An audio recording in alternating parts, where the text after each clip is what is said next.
यह समीक्षा बहुत ही महत्वपूर्ण है। इस समीक्षा का छात्रों से संबंध है। छात्र इसे सुने, समझें।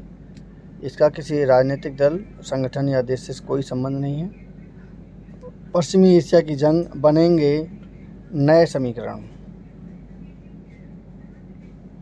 अमेरिका, इजराइल और ईरान के बीच पिछले करीब 1 महीने से जारी जंग कुछ हफ्तों के खत्म हो जाए या महीनों के बाद बंद हो, इससे दुनिया के भू राजनीतिक परिदृश्य में बदलाव की बुनियाद रख दी है।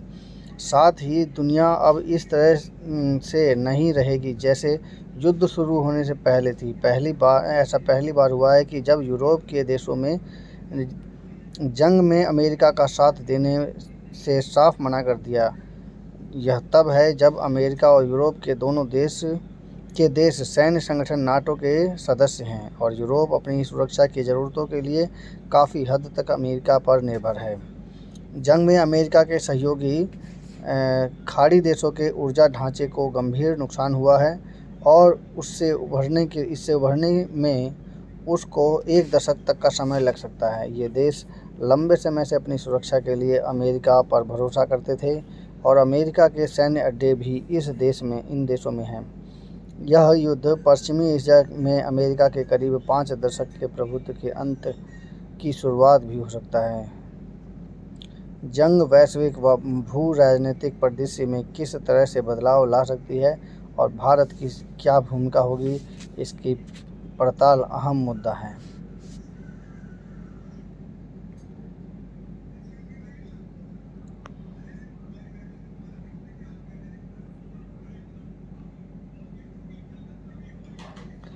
दो महाशक्तियों का उदय।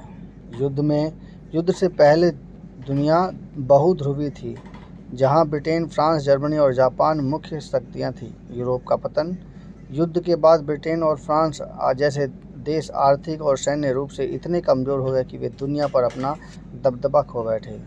महाशक्तियों का उदय। विश्व मंच पर केवल 2 महाशक्तियाँ बची, संयुक्त राज्य अमीरात और सोवियत संघ। इससे दुनिया को द्विध्रुवीय बना दिया। ये कब की बात है? जब फर्स्ट वर्ल्ड वार और सेकेंड वर्ल्ड वार के बाद की बात है। इसके बाद 2 पार्टों में दुनिया बट गई। और अब क्या हुआ है? शीत युद्ध की शुरुआत कैसे हुई है? फांसीवाद को पेपर में आ सकता है। महाशक्तियों का उदय कैसे हुआ और इसमें किस तरह से डिवाइड हुआ। और शीत युद्ध की शुरुआत हुई तो ये भी आ सकता है फांसीवाद को हराने के बाद, ये पेपर में आ सकता है। पूर्व मित्र राष्ट्र अमेरिका और सोवियत संघ आपस में ही भिड़ गए। यह शीत युद्ध 1990 में सोवियत संघ के विघटन के बाद ही खत्म हुआ। जब सोवियत संघ टूट गया उसके बाद ये ही खत्म हुआ। वैचारिक संघर्ष। यह लोकतंत्र और पूंजीवाद अमेरिका बनाम साम्यवाद सोवियत संघ की लड़ाई थी। अब देखिए, बिना सरपूछ की लड़ाई है, लेकिन इससे पूरी दुनिया ही प्रभावित रही है और शीत युद्ध में काफ़ी लोग इसमें मरे भी हैं। सैन्य गुट। दुनिया 2 खेमों में बट गई। पश्चिमी देशों का नाटो और वार्सा पैक्ट यानी पूर्वी ब्लॉक। अगले 45 वर्षों तक पूरी दुनिया की राजनीति इसी संघर्ष के इर्द गिर्द घूमती रही। जी हाँ, इसी संघर्ष में घूमती रही और भारत इसमें गुट निरपेक्ष रहा है। उपनिवेशीकरण और नए देशों का जन्म। युद्ध में साम्राज्यवादी शक्तियों की कमर तोड़ दी थी। वे अपने उपनिवेशों पर नियंत्रण रखने में असमर्थ थे। इसके परिणामस्वरूप एशिया और अफ्रीका में स्वतंत्रता की लहर दौड़ी। भारत, पाकिस्तान, श्रीलंका, म्यांमार और बाद में दर्जनों अफ्रीकी देश आज़ाद हुए। इसने वैश्विक मानचित्र को पूरी तरह बदल दिया और तीसरी दुनिया के देशों का उदय हुआ। ये बड़ी बात हुई है क्योंकि जो कमज़ोर जिस पे अंग्रेज़ों का या यूरोपियनों का कब्जा धीरे धीरे करके कमज़ोर होना शुरू हुआ, तुरंत वो आज़ाद होने शुरू हो गए।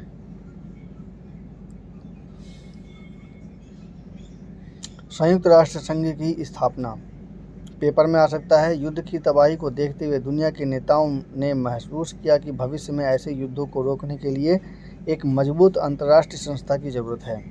1945 में संयुक्त राष्ट्र की स्थापना हुई। संयुक्त सुरक्षा परिषद के माध्यम से दुनिया के 5 बड़े देशों अमेरिका, रूस, चीन, ब्रिटेन, फ्रांस को विशेष अधिकार, विशेष शक्तियाँ वीटो दी गई, जो आज भी वैश्विक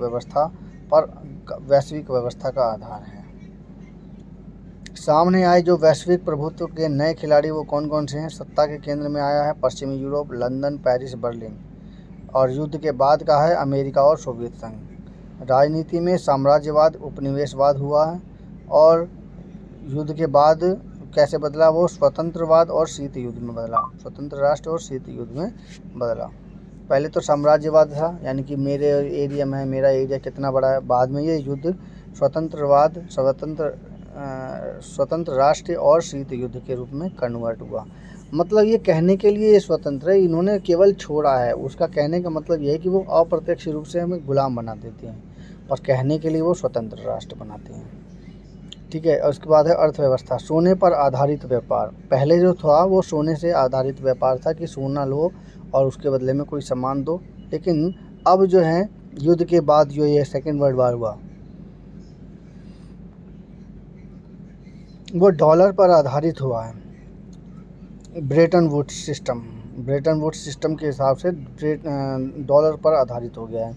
और ये डॉलर पे कैसे आधारित हुआ, तेल की जो कीमतें थी, तेल को अमेरिका ने अपने डॉलर से ही बेचना शुरू किया। किसी भी देश को अगर ख़रीदना है, बेचना है, तो वो डॉलर का इस्तेमाल करें। और ये तब की बात है जब खाड़ी देशों के पास अपना सिक्का चलाने के लिए केवल राजा अपने पास इस्तेमाल करता था, और राज्य से बाहर जाने के, देश से बाहर जाने की, उसे सिक्कों को बाहर भेजने ही नहीं देता था। तो ऐसी स्थिति में तेल की खोज होने के बाद अमेरिका ने शर्त यही रखी थी कि आप इन तेलों को बेचने के लिए मेरे डॉलर का इस्तेमाल करेंगे, जो कि मेरे लिए फ़ायदेमंद होगा और मेरे सहयोगी देशों के लिए फ़ायदेमंद होगा। तो ये जो एग्रीमेंट हो गया था, वही एग्रीमेंट, उसी एग्रीमेंट के तहत जो है डॉलर ने अपनी पहुंच बना ली, जिसे ब्रेटन वुड्स सिस्टम बताया। सुरक्षा कैसी रही, गुप्त संधियां रही। पहले थी गुप्त संधियां, जवानों से संधियां होती थी कि तू इसके साथ है, तू इसके साथ है। बाद में संयुक्त राष्ट्र और सामूहिक सुरक्षा युद्ध के बाद में कन्वर्ट हो गया।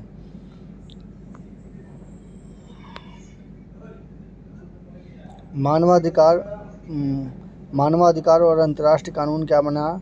होलोकॉस्ट, यहूदियों का नरसंहार जैसी घटनाओं ने दुनिया को झकझोर दिया। 1948 में मानवाधिकारों को सार्वभौमिक घोषणा को अपनाया गया।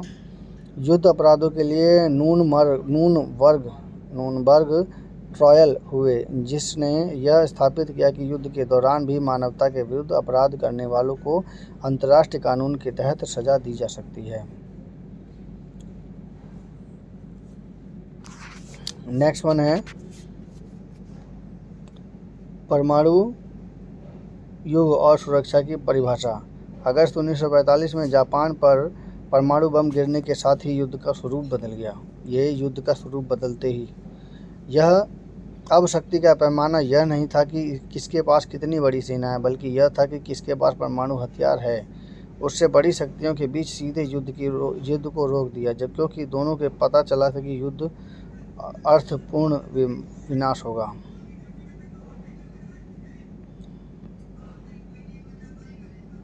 मानवाधिकार और अंतर्राष्ट्रीय कानून मैंने बता ही दिए।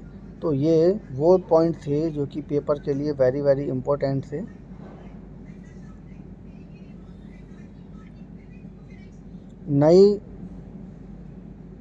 नई वैश्विक आर्थिक व्यवस्था।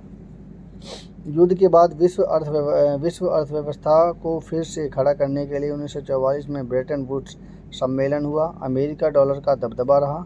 अमेरिकी डॉलर दुनिया के प्रमुख आरक्षित मुद्रा बन गई, जिससे वैश्विक अर्थव्यवस्था पर अमेरिका का नियंत्रण स्थापित हो गया। IMF और विश्व बैंक, अंतर्राष्ट्रीय मुद्रा कोष और विश्व बैंक की स्थापना हुई ताकि देश को पुनर्निर्माण के लिए कर्ज मिल सके। तो ये थी वो समीक्षा जो कि पेपर के लिए इम्पोर्टेंट भी है। समीक्षा कैसी लगी कृपया कमेंट कीजिए, मेरे चैनल को सब्सक्राइब कीजिए। धन्यवाद।